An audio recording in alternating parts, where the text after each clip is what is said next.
నమస్తే, welcome to our channel. నేను సౌజన్య. Cricket match పైన చాలామంది బెట్టింగ్లు కడుతూ ఉంటారు అండ్ కోడి పందాల పైన కూడా బెట్టింగ్ కడుతూ ఉంటారు. బట్ ఇప్పుడు ఆంధ్రప్రదేశ్లో ఎన్నికలు ఉన్నటువంటి నేపథ్యంలో, ఎన్నికలు జరిగినటువంటి నేపథ్యంలో గెలుపు ఎవరిది అనే దానికి సంబంధించి కూడా చాలామంది బెట్టింగ్ రాయలు బెట్టింగ్ కడుతున్నారు. ముఖ్యంగా టీడీపీ గెలుస్తుందని చెప్పేసి వైసీపీ మంత్రి 50 కోట్లు బెట్టింగ్ పెట్టారు అని చెప్పేసి తెలుస్తుంది. మరి అంశానికి సంబంధించి మనతో మాట్లాడడానికి, వారి విశ్లేషణని మనతో పంచుకోవడానికి ఈరోజు మనతో పాటు ఉన్నారు సీనియర్ జర్నలిస్ట్ డివిఎస్ గారు ఉన్నారు. వారితో మాట్లాడదాం. నమస్తే అండి. నమస్తే.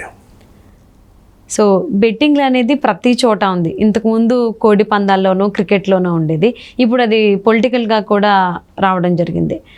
సో ఇప్పటి వరకు కూడా ఎవరు గెలుస్తారు అనేది కొంచెం ఎక్కువ అయింది. సో దాని తర్వాత మెజారిటీ వైజ్ ఎవరికి వస్తుంది అనేది కూడా బెట్టింగ్ రాయలు బెట్టింగ్ కడుతున్నారు. సో ఇప్పుడు వైసీపీ మంత్రి ఒక ఆయన 50 కోట్లు బెట్టింగ్ కట్టారు, ఖచ్చితంగా టీడీపీ గెలుస్తుంది అని చెప్పేసి వార్తలు వస్తూ ఉన్నాయి, కథనాలు వస్తూ ఉన్నాయి. దీని గురించి మీరు ఏమంటారు? బెట్టింగ్లు అనేది పురాణాల్లో కూడా చూసాం కదా. శకుని పాచికలో ఏదో వేసి బెట్టింగేగా.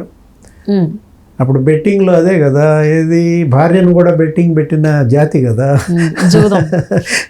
ఇప్పుడు బెట్టింగ్లు అనేది మన కల్చర్లో, మన పురాణాల్లో మన నుంచి వచ్చిన దీంట్లో ఇప్పుడు నువ్వు అన్నట్టు కోడి పందాల మీద బెట్టింగ్లా, గుర్ర పందాలు, అసలు రేసులు అయితే ఇక మామూలుగా ఉండవు అన్నమాట బెట్టింగ్లు. ఇక ఐపీఎల్ క్రికెట్నే భ్రష్టు పట్టించింది.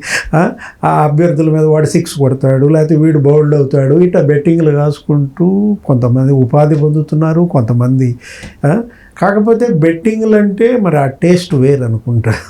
కష్టపడి సంపాదించిన డబ్బు కన్నా బెట్టింగ్లో వచ్చిన డబ్బు అంటే రుచిగా ఉంటుందా? బెట్టింగ్లను పెరిగిపోయాయి, వేలం వెరిగా మారిన దీంట్లో ఇవాళ పొలిటికల్ బెట్టింగ్.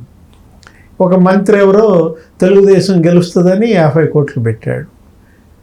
ఎవరా? వైసీపీ మంత్రి అనేది ఇవాళ ఆంధ్రప్రదేశ్లో $1 మిలియన్ క్వశ్చన్.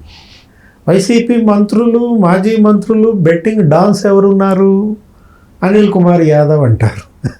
ఆయన నెల్లూరులో అసలు ఆయనే బెట్టింగ్ని పెంచి పోషించాడు అని చెప్పి అక్కడ అసలు బెట్టింగ్లు, ఈ క్రికెట్ బెట్టింగ్, ఈ ఐపీఎల్ అదో పెద్ద సిండికేట్.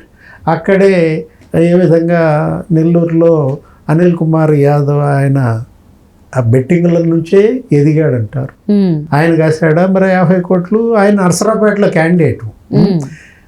ఆయన నెల్లూరు నుంచి తప్పించి నర్సరాపేట పంపారు. ఇక్కడ వదులుచుకుందా అంటే ఎలా వదులుచుకోవాలో తెలియక అక్కడ స్కేప్ గోట్ చేశారు. బలి పశువుగా మారిందంటూ అక్కడికి వెళ్ళి మీసం తిప్పినట్టున్నాడు.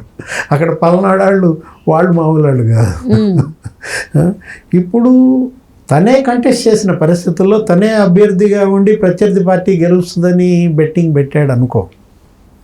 ఎందుకంటే మళ్ళీ జగన్మోహన్ రెడ్డికి తెలిస్తేట ఇది వైసీపీ గెలుస్తుందని బెట్టింగ్ పెట్టాలి, కానీ వైసీపీ మంత్రులు, మాజీ మంత్రులు తెలుగుదేశం గెలుస్తుంది అని బెట్టింగ్ పెట్టారంటే అది కూడా ఎంత అమౌంట్?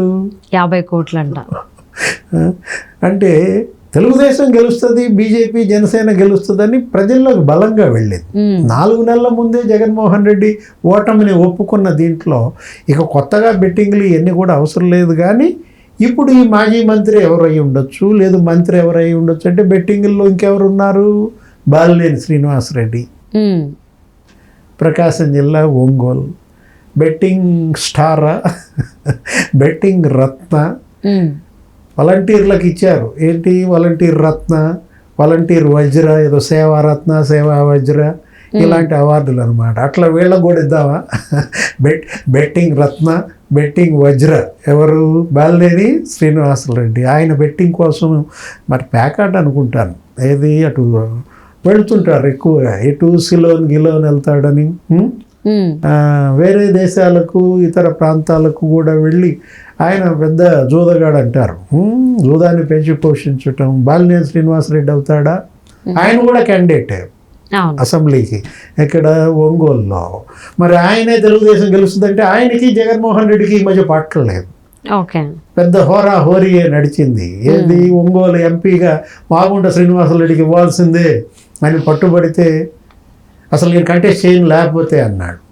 సరే మళ్ళీ ఏదో మార్చుకున్నట్టున్నారు, ఏదో అక్కడ ఇవ్వాల్సిన డబ్బులే ఇచ్చినట్టున్నారు, ఏదో రాజీ పడ్డాడు, కంటెస్ట్ చేశాడు. మరి బాలినేని శ్రీనివాసరెడ్డి అవుతాడా? డౌటే. ఇంకెవరు ఉన్నారంట బెట్టింగ్లు? గుడివాడ, కొడాలి నాని. ఎందుకంటే అతను బెట్టింగ్లు పెడుతున్నాడా పెట్టిస్తాడా? మనకు తెలిసి పెట్టిస్తాడని. ఏంటి పెడతాడో లేదో కానీ పెట్టించటం, అక్కడ క్యాసినో కూడా జరిపాడు కదా. ఎక్కడ గుడివాడ క్యాసినో, చీకోటి ప్రవీణ్, ఇవాళ అక్కడ కూడా ఏదో పెద్ద వింగ్ పెట్టారు. అటు గన్నవరంలో వంశీ, ఇటు గుడివాడలో నాని. అసలు వీళ్ళంతా కూడా ఈ ఎమ్మెల్యేలు, వైసీపీ ఎమ్మెల్యేలు వాళ్ళ నియోజకవర్గాల్లో అసలు జూద గృహాలనే నడుపుతున్నారు. మీడియాలో కథనాలు ఎవరిని కదిలించినా ప్రతి నియోజకవర్గంలో అవుట్స్కట్స్లో అక్కడ ఉన్న తోటల్లో వాళ్ళు బ్రహ్మాండమైనటువంటి టెంట్లు వేసి వాళ్ళకి కావాల్సినటువంటి విందులు, విలాసాలు, వినోదాలు, భారీ ఎత్తున జూద గృహాల నిర్వహణ సుభిక్షంగా నడిచింది. అక్కడ జూదగాళ్ళని అక్కడ పెంచి పోషించారు ఈ 5 ఏళ్లలో వైసీపీ ఎమ్మెల్యేలు, మంత్రుల ఆధ్వర్యంలో అన్న దాంట్లో Gudivada casino king Kodali Nani betting పెట్టాడా 50 కోట్లు. ఇప్పుడు గతంలో బెట్టింగ్లు వాళ్ళ పార్టీల మీద కాసుకుంటారు. ఇప్పుడు ఇక అది మారి బిజినెస్ ఏ స్థాయికి వెళ్ళిపోయిందంటే గెలిస్తే ఎటు కొడతాం, అక్కడ ఎటు 100 కోట్ల 1000 కోట్ల దోపిడీ, కనీసం ఓడిపోతే ఖర్చులన్నా వస్తాయని చెప్పి తెలుగుదేశం మీద కాశారా. ఇవాళ ఎన్డీఏ కూటమి తెలుగుదేశం జనసేన గెలుస్తుంది అని చెప్పి రకరకాల బెట్టింగ్లు నడుస్తున్నాయి. ఇప్పుడు సత్తా మార్కెట్ ఏదో అంటారు కదా దీన్ని, బెట్టింగ్లు కాసేదాన్ని. ఆ సత్తా మార్కెట్లో ఇవాళ 1:4, ఓకే 1:5, కొన్ని చోట్ల 1:10 కూడా వెళ్తున్నారు. 100 రూపాయలు ఇస్తే మేము 10 రూపాయలు, 100 రూపాయలు ఇస్తే మేము 4 రూపాయలు. ఏది కూటమి 125 నుంచి 130 సీట్లలో గెలుస్తుంది. ఈ బెట్టింగ్లు కూడా సత్తా మార్కెట్, మొన్న ఆర్టికల్ చదివాను, చూస్తే ఎలా ఉంది. పోలింగ్ డే నాడు ఒక రకంగా ఉంది, పోలింగ్ తర్వాత ఒక రకంగా ఉంది, పోలింగ్కి ముందు ఒక రకంగా ఉంది. ఓకే పోలింగ్కి ముందు రోజు ఏమని పెట్టారు బెట్టింగ్లు, వైసీపీ 80 సీట్లలో కొడుతుంది అని పెట్టారు. తెలుగుదేశం 94 కన్నా ఎక్కువ కొట్టుద్ది అని పెట్టారు. ఓకే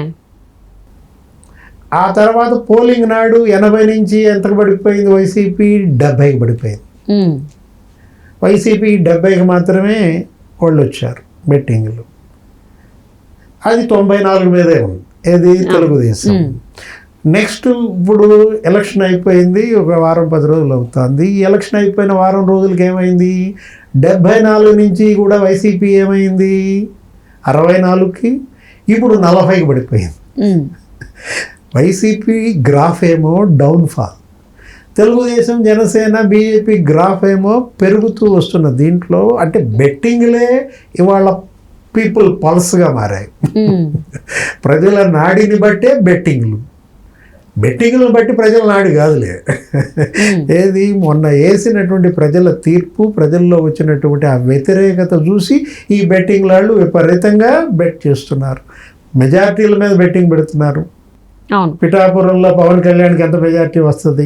గెలుపు కోసం కాకుండా మెజారిటీల పైన వెళ్తూ ఉంది. సో ఒకప్పుడు అంటే ఎలక్షన్ ముందు వరకు, ఒక నెల ముందు వరకు అంటే ఎవరు గెలుస్తారు ఏంటి, వైసీపీనా లేకపోతే కూటమా అని వచ్చేది. బట్ ఎలక్షన్ దగ్గరకు వచ్చేసరికి గెలుపు ఎవరిది అనేది డిసైడ్ అయిపోయింది కాబట్టి మెజారిటీ మీద బెట్టింగ్లు వేస్తూ ఉన్నారు. సో మరి ఇలా వైసీపీ మంత్రి ఈ రకంగా టీడీపీ గెలుస్తుందని చెప్పేసి 50 కోట్లు బెట్టింగ్ కట్టడం అనేది కొంచెం చర్చనీయాంశమైంది.